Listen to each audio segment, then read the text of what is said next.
अच्छा लग रहा है, मैं बता नहीं सकती।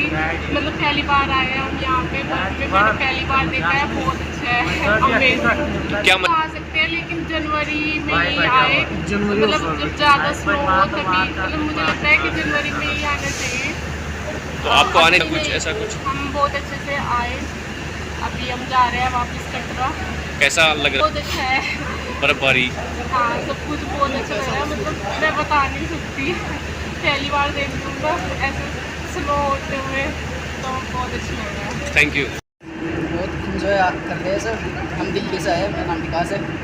हम गुलमर्ग घूम के आए हैं। जैसा सोचा था, जैसा एक्सपेक्ट किया था कि ऐसा होना चाहिए, वैसा ही सब कुछ हुआ है। लग रहा है कि हाँ, हमारा आना यहाँ पे वसूल हुआ है। तो जो जैसा देखो मीडिया दिखा रही है, शायद ऐसा कुछ हमें दिखा नहीं है। जैसे मीडिया कश्मीर के बारे में जैसे बात होती है, ऐसा कुछ नहीं है। माहौल ठीक है। तो हमारे देश के बर्फ़ का ही लुत्फ़ लेना है तो फिर तो बर्फ़ में आना पड़ेगा, लेकिन जैसा कश्मीर में आने से डरते हैं, वो वाला ऐसा कुछ सीन है। तो क्या आ रहे? डर हो गया।